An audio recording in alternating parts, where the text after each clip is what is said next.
Jadi saran masyarakat di sana Pak, sebaiknya dirobohkan saja pospol itu Pak, ya, ditiadakan saja pospol itu Pak, ya, karena memang itu sangat mengganggu. Berkali-kali waktu Pak Agus jadi Kapoldasu, Pak Wahyu juga itu sudah berkali-kali, tapi tetap saja kemudian ada yang nakal dan sekarang sedang diproses oleh Kapoldasu. Sekali lagi kami warga masyarakat Aceh menyampaikan terima kasih.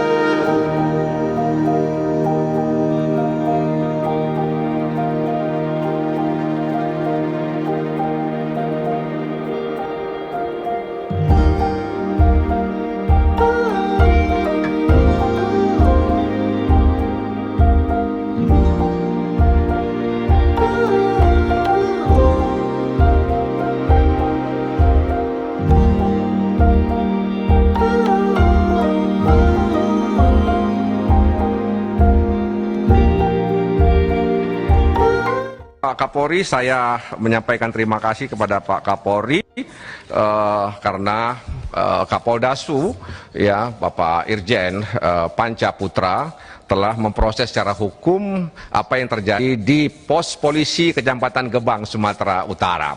Ini mohon maaf Pak Hinca, Pak Trimedia, karena memang sering sekali pos polisi itu rawan terjadinya hal-hal yang menyebabkan warga yang melintas, terutama warga Aceh yang datang ke Medan, itu kadang-kadang digeranyangi Pak, ya. Jadi orang-orang sipil yang melekat sebagai banpol itu, terakhir itu mereka mengambil uang dari salah seorang warga Aceh yang hendak ke Medan. Jadi saran masyarakat di sana Pak, sebaiknya dirobohkan saja pospol itu Pak, ya, ditiadakan saja pospol itu Pak, ya, karena memang itu sangat mengganggu. Berkali-kali waktu Pak Agus jadi Kapoldasu, Pak Wahyu juga itu sudah berkali-kali, tapi tetap saja kemudian ada yang nakal dan sekarang sedang diproses oleh Kapoldasu. Sekali lagi kami warga masyarakat Aceh menyampaikan terima kasih kepada Pak Kapolri. Mudah-mudahan sekali lagi pospol itu dirobohkan saja Pak, ditiadakan saja Pak, karena lebih banyak mudaratnya daripada manfaatnya. Sehingga kadang-kadang orang Medan bilang rencong kiri kanan, dompet bisa hilang. Jadi demikian harapan kami Pak Kapolri, mudah-mudahan ya kita semua bisa